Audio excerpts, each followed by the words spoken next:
अब जब वामन भगवान देखिए हम लोगों के बीच में भी प्रकट हो गए हैं, ऐसे ही जैसे देखिए जब वामन भगवान को हम लोग देखे तो सबके चेहरे पर हंसी आ गई ना, अपने आप आ गई और चक आ गई। देखिए दिव्य स्वरूप, दिव्य छटा, कितनी आभा है, कितनी कांति है। जब बलि के यज्ञ में वामन भगवान गए तो दूर से ही बलि देखे, समस्त ब्राह्मण देखे तो उनके आभा और रूप सौंदर्य को देख के मोहित हो गए और अवचक बलि यज्ञ को छोड़कर उठ गए और उठकर कहते हैं कि स्वागतम महाबाहो, महाराज स्वागत है आपका, मैं आपको प्रणाम करता हूं। आपको देखकर तो ऐसा लगता है कि ब्रह्मर्षियों का मूर्तिमय तेज आप में समा गया है।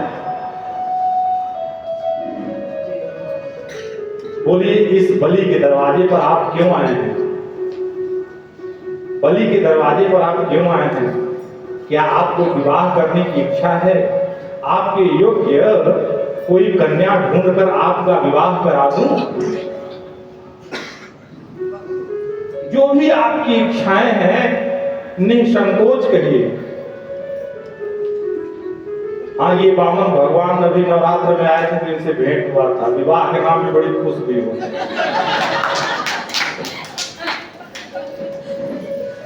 घबराइए मत, घबराइए मत, कन्या मिलेगी आप।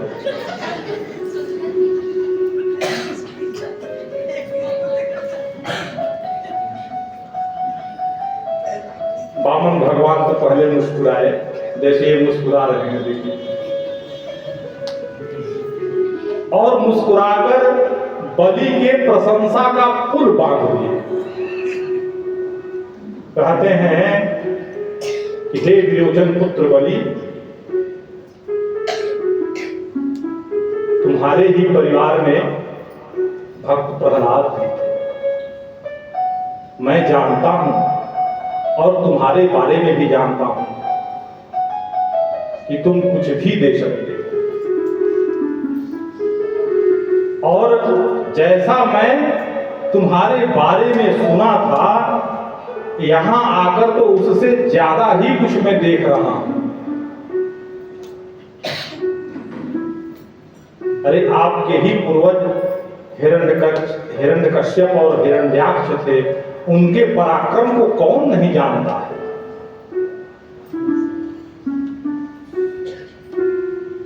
अब जब इतना प्रशंसा का पुल बांध दिए तो बलि भी गुब्बारा की तरफ खुल गया। कहा कि अच्छा ठीक है, आपको जो इच्छा हो, देखने में तो आप बालक हैं लेकिन विवेक और बुद्धि के बड़े तीव्र हैं आप, तो आपकी जो इच्छा हो आप मांग लीजिए। भगवान कहे कि अगर तुम्हारे जैसा कोई उदार दानी हो तो मेरे जैसा कोई संतोषी ब्राह्मण भी इस पूरे धरा पर खोजने पर भी नहीं मिलेगा।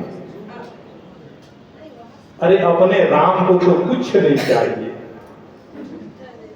पर मैं तो जानता हूं कि तुम बिना दिए रह नहीं पाओगे। अब तो बलि हंसने लगा, अट्टहास करने लगा। अरे ब्राह्मण,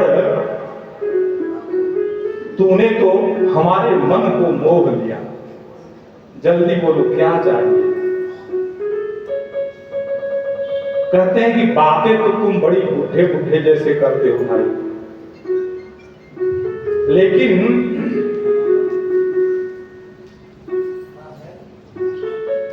तुम देखने में छोटे हो लेकिन बातें बड़ी बुढ़े जैसे करते हो। मांगो, क्या मांगना चाहते हो? कहते हैं कि अहो ब्राह्मण दायाद वाचस्ते वृद्ध सम्मता।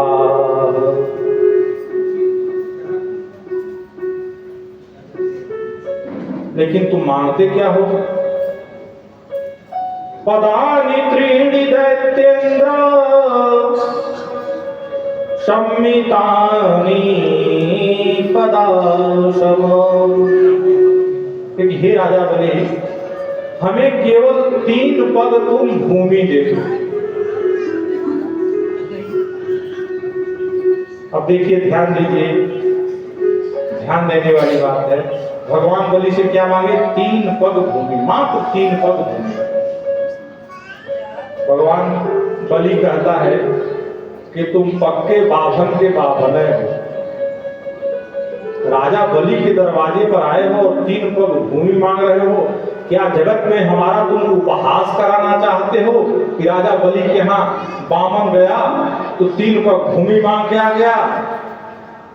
भगवान कहे कि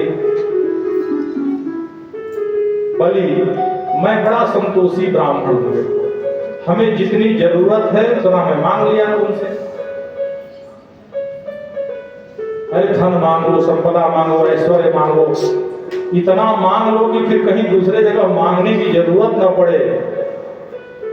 भगवान कहे कि नहीं भाई, मैं बड़ा संतोषी हूं, हमें तुम 3 पग भूमि ही दे दो। अब कहे चलिए भाई ठीक है, अब जब आपको संतोष भी उसमें है तो मैं दे ही देता हूं। भगवान की नहीं नहीं, ऐसे में नहीं लूंगा। तब कैसे लेंगे?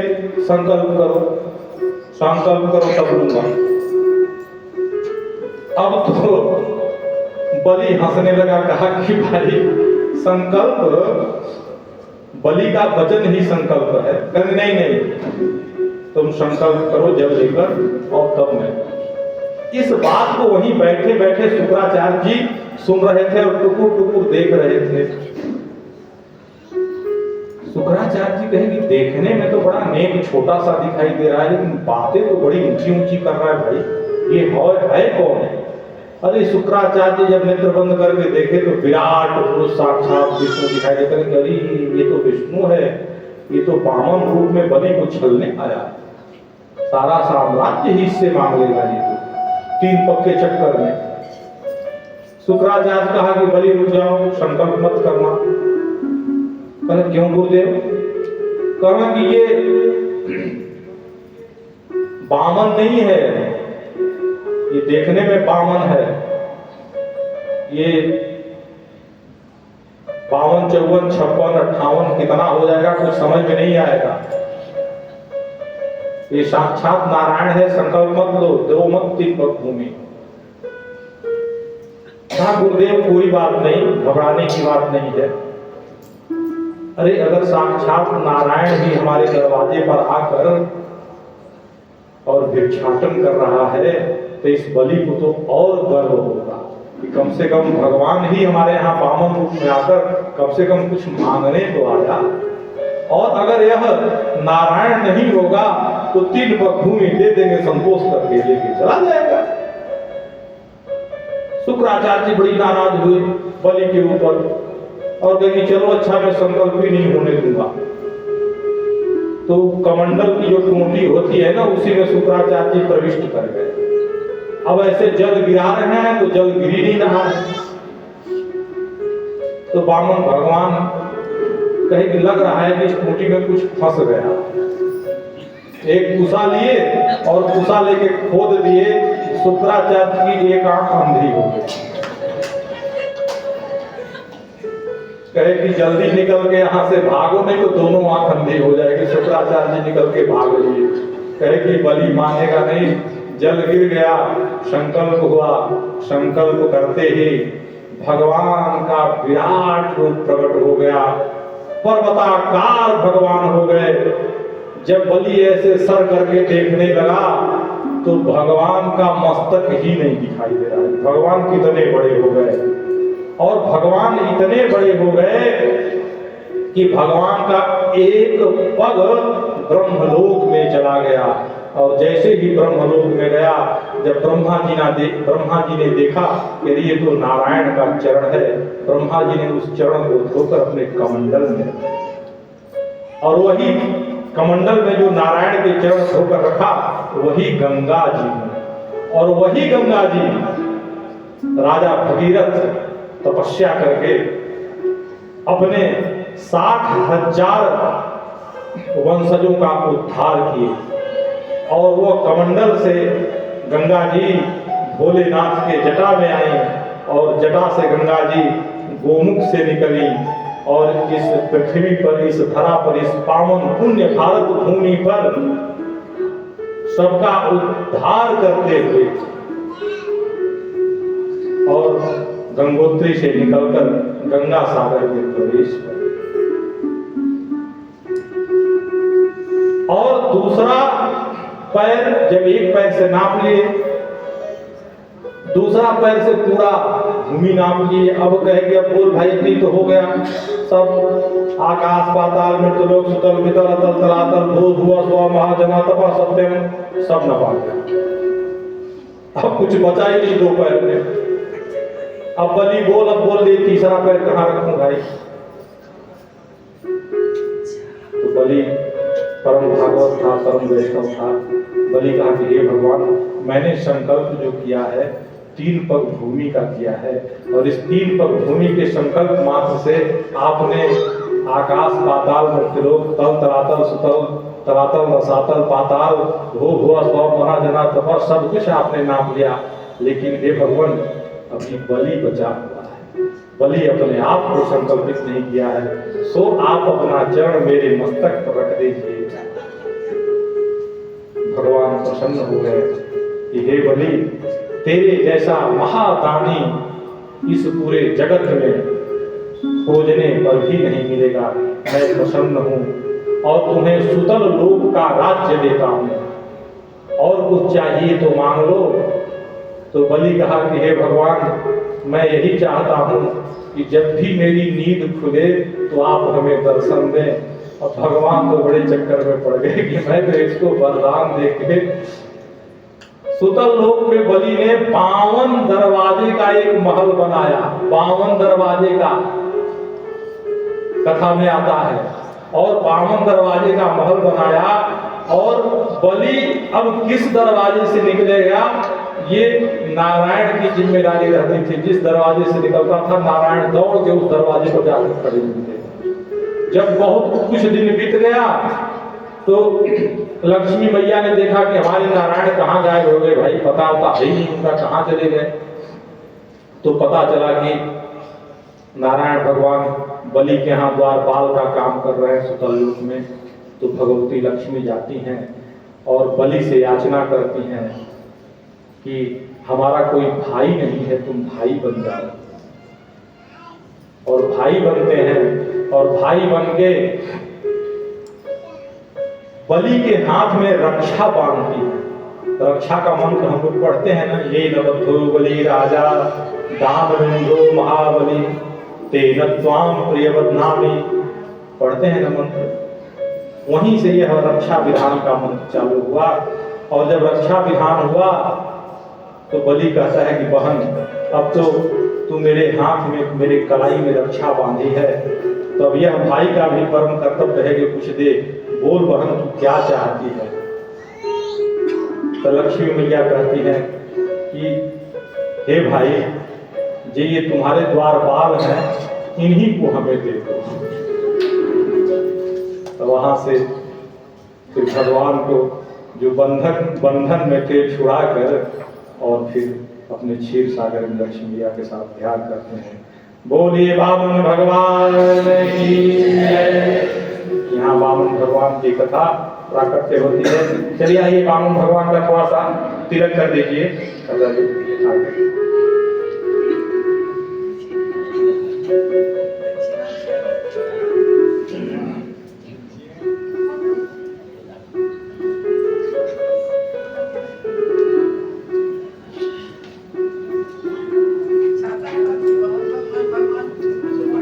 सामने सामने हाँ हटा।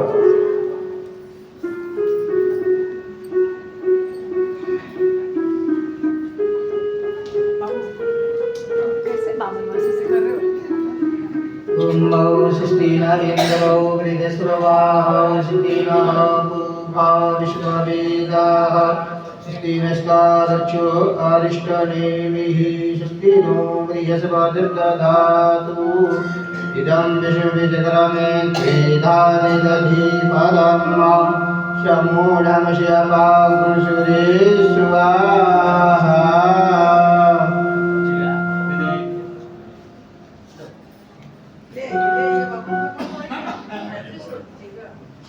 इधर आइए बामन भगवान, इधर आइए।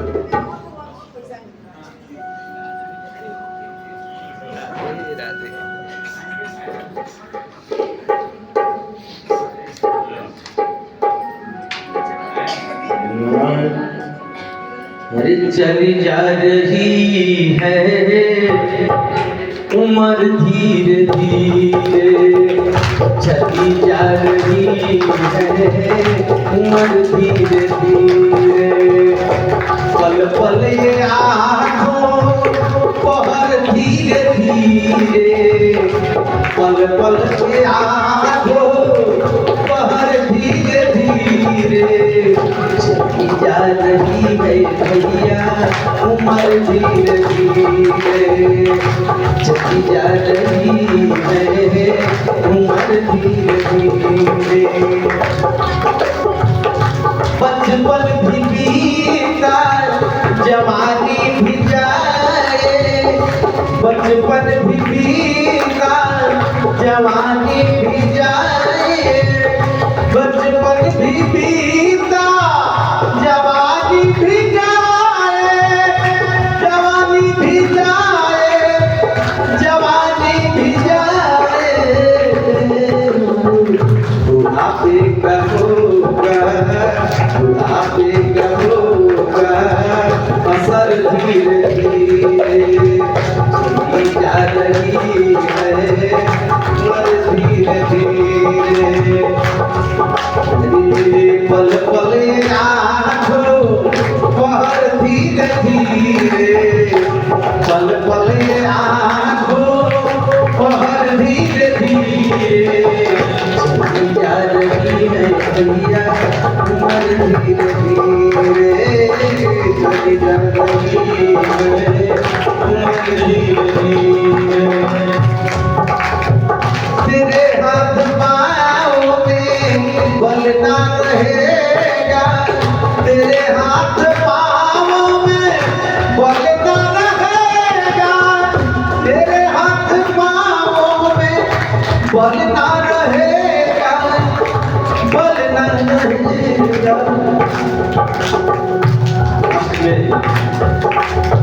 झुकेगी तुम्हारी, झुकेगी तुम्हारी कमर धीरे धीरे, झुकेगी तुम्हारी कमर धीरे धीरे, पल पल आँखों पहर धीरे धीरे, पल पल आँखों पहर धीरे धीरे, जा रही है उम्र धीरे धीरे, जा रही है उम्र धीरे धीरे।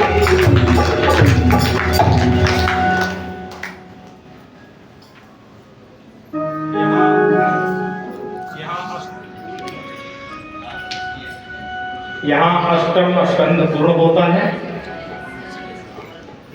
और अब हम लोग नवम स्कंद में प्रवेश करते हैं। अब नवम स्कंद में वैवस्वत मनु के पुत्रों का चरित्र की कथा आती है, महर्षि च्यवन एवं सुकन्या की कथा आती है, नाभाग और अम्बरीश की कथा आती है, सगर भगीरथ तमाम सूर्यवंशियों की कथा आती है। गंगा अवतरण की कथा आती है, चंद्रवंश का वर्णन आता है। अब इसमें 9वें स्कंध में 24 अध्याय है। 24 अध्याय में सबसे पहले 12 अध्यायों में सूर्य वंश का वर्णन है और आगे फिर 12 अध्यायों में चंद्रवंश का वर्णन है।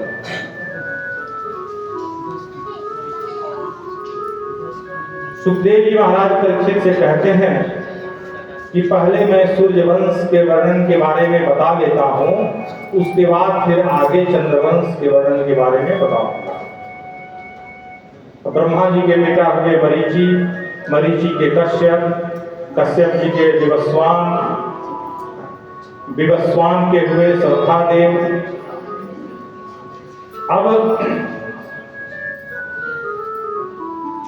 अब जो वशिष्ठ, ये जो सूर्यवंश में पुत्र न होने की परंपरा थी, ये बहुत लोगों की पीढ़ियों में पुत्र नहीं हुआ करते थे। तो जब यज्ञ होता था, यज्ञ से भगवान प्रकट होते थे, प्रसाद देते थे, तो पुत्र होता था। अब आगे चलकर श्रद्धा नामक सूर्यवंश की प्रथम देवी, अब उस बेटी के हिसाब से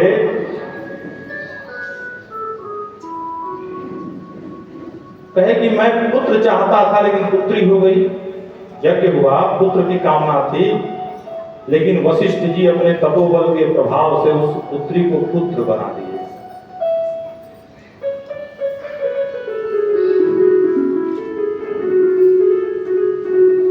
आगे बढ़ते बढ़ते इन्हीं के परिवार में अम्बरीश जी महाराज भी हुए। अम्बरीश जी महाराज बड़े ही परम भगवान के भक्त थे। एक बार दुर्वासा ऋषि बहुत ही, क्योंकि देखिए अब कै बज गया, 6:30 हो गया, आधे घंटे में कथा का भगवान का प्राकट्य करा के कथा आज फिर यही विराम लेगा। तो अम्बरीश जी भगवान के बड़े परम भक्त थे और एक बार दुर्वासा ऋषि जी जा रहे थे, कहे कि अम्बरीश आज तेरे यहाँ मैं भोजन करूंगा। तो अम्बरीश जी कहा कि ठीक है भगवान, भोजन कर लीजिएगा। उस दिन एकादशी के बाद द्वादशी में पारण था और द्वादशी तिथि बीत रही थी, और जब दुर्वासा ऋषि गए तो वो भूल गए कि अब हम चले भोजन करने। अब इधर अम्बरीश जी उनका राह देख रहे हैं, तो किसी ने कहा कि भगवान शालिग्राम का जो तुलसी दल है वो लेकर पारण कर लो, कोई दिक्कत नहीं है।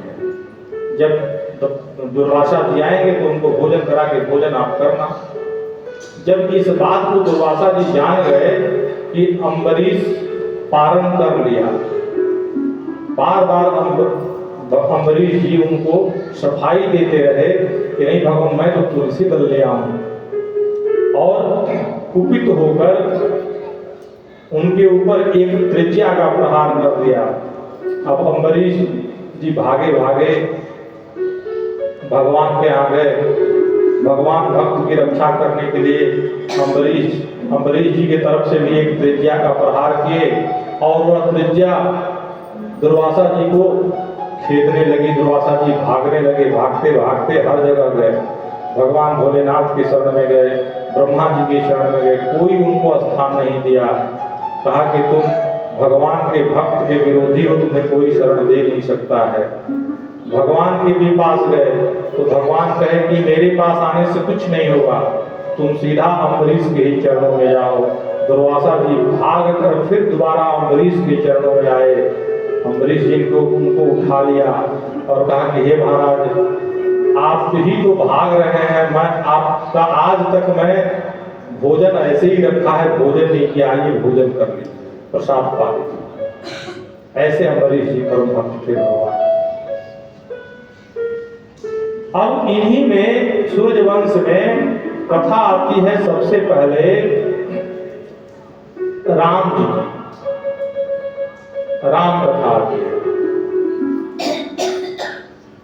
तो कहते हैं कि सुखदेव जी महाराज परीक्षित से कहते हैं कि परीक्षित, बड़े सावधान होकर सुनो, ध्यान पूर्वक सुनो।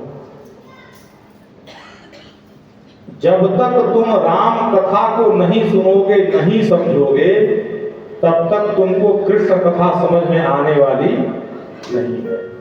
क्यों? परीक्षित जी ने पूछा, गुरुदेव ऐसा क्यों? कहें कि राम मर्यादा पुरुषोत्तम है और भगवान कृष्ण लीला पुरुषोत्तम है, और जब तक तुम अपने इन नेत्रों पर मर्यादा का चश्मा नहीं लगाओगे तो तुमको कृष्ण की लीला समझ में आने वाली नहीं है। तो सबसे पहले तुमको मर्यादित बनना पड़ेगा। इस वजह से तुमको मर्यादा पुरुषोत्तम राम की सर्वप्रथम हमें तुमको कथा सुनानी पड़ेगी। और जब मर्यादा के चश्मा से देखोगे तो इस लीला पुरुषोत्तम का जो लीला है वह अपने आप समझ में आएगा, कहना नहीं पड़ेगा। इस वजह से तुमको मैं राम की कथा सुना रहा हूं। पूरी राम की कथा सुनाए, पूरी राम की, राम जन्म से लेकर कैसे यज्ञ हुआ, पूरी कथा सुनाए।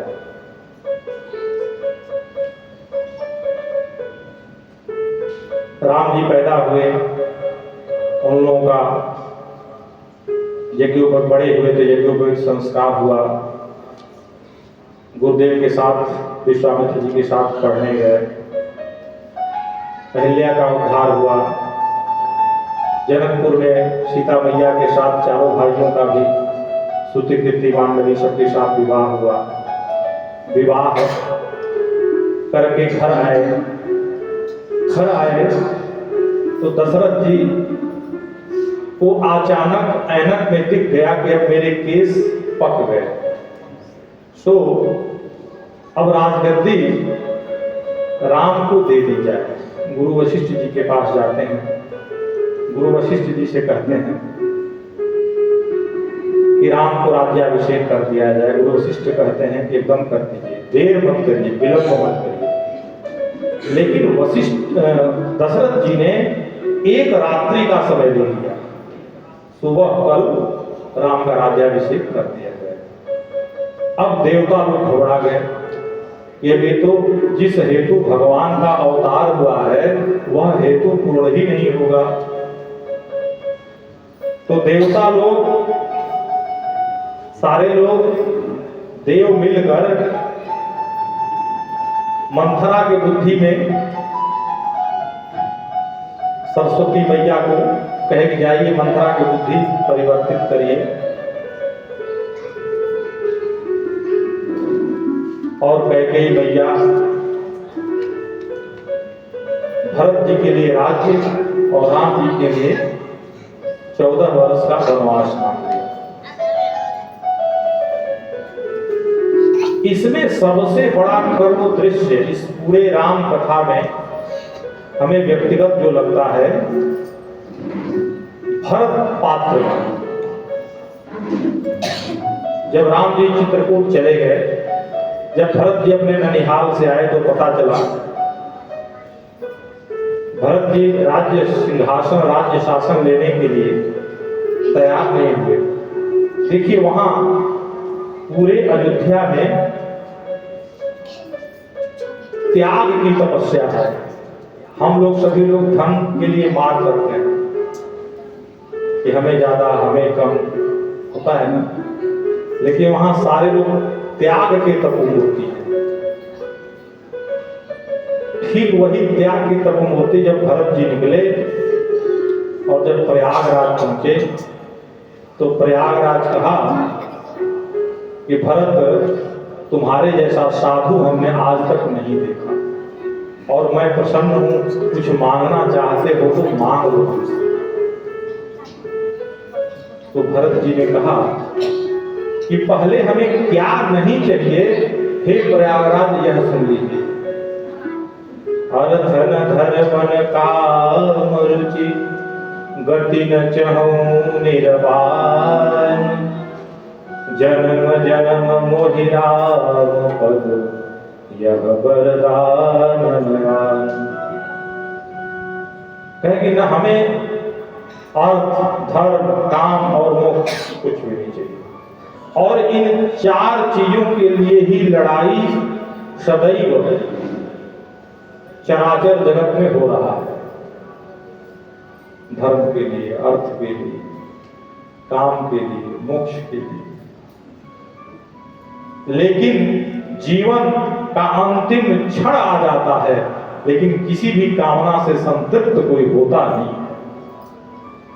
और भरत जी ने इन चार चीजों को पहले कहा कि पहले ये चार चीज हमें नहीं चाहिए और देना चाहते हैं तो आप केवल हमें राम का पद दीजिए, राम का चरण रज दीजिए। न अर्थ चाहिए न धर्म काम चाहिए, न अर्थ चाहिए न धर्म काम चाहिए। अरे कौशल्या कुमार मुझे राम चाहिए, कौशल्या कुमार मुझे राम चाहिए, कौशल्या कुमार मुझे राम चाहिए। न अर्थ चाहिए न धर्म काम चाहिए, न अर्थ चाहिए न धर्म काम चाहिए। कौशल्या कुमार मुझे राम चाहिए, कौशल्या कुमार मुझे राम चाहिए, कौशल्या कुमार मुझे राम चाहिए।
उसके आगे भरत जी चित्रकूट में जाते हैं और भरत जी ऐसे भक्त हैं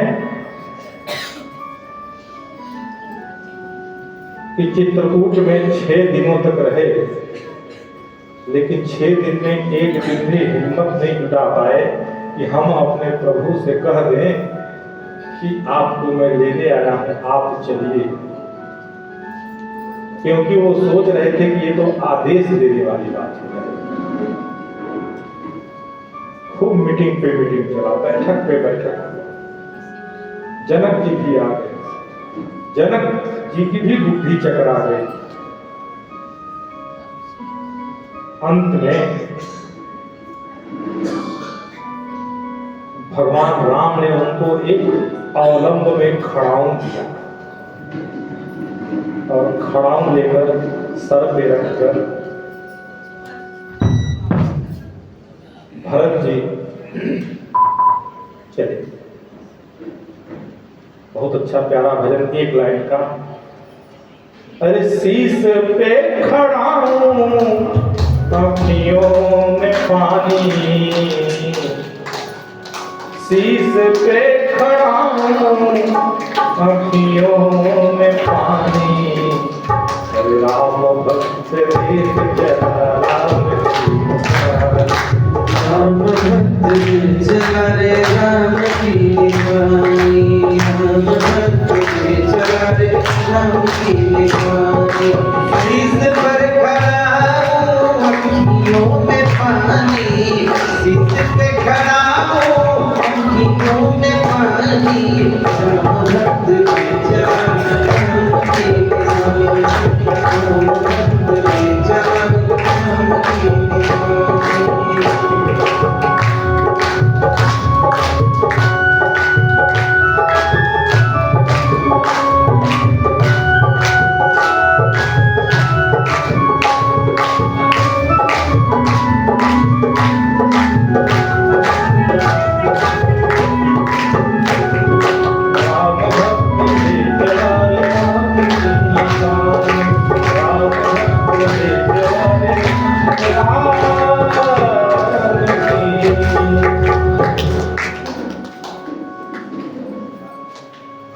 और देखिए कितनी विचित्र बात है कि उधर 14 वर्ष भगवान जंगल जंगल भटके, रावण का भी उन्होंने संहार किया, और लेकिन राम जी से भी ज्यादा तपस्या भरत जी ने किया। राम जी तो जमीन पे सोते थे, लेकिन भैया भरत उस जमीन में गड्ढे खोदकर उसके अंदर सोते थे। जो वल्कल वस्त्र राम जी ने पहना था, वही वल्कल वस्त्र भरत जी ने भी पहना था। और भरत जी भी अयोध्या से कुछ दूर नंदी ग्राम है, वहां जाकर रहते थे। और उस राज्य सिंहासन पर दोनों पादुकाओं को रख दिए थे, और दोनों पादुकाएं बोलती थी, महाराज बोलती थी, और उन दोनों पादुकाओं से आदेश ले लेकर सारे राज्य का संचालन करते थे। जो पादुकाएं आदेश देती थी वही भरत जी करते थे। और जब पुनः रावण पर विजय प्राप्त करके भगवान अयोध्या को आए, तो अयोध्या आने पर भरत जी ने पुनः उनको राज्य सत्ता दे दिया, वापस दे दिया। ये राम कथा है, बड़ी मर्यादित राम कथा। आइए हम सब लोग मिलके राम जी की स्तुति गा लेते हैं। श्री रामचंद्र कृपा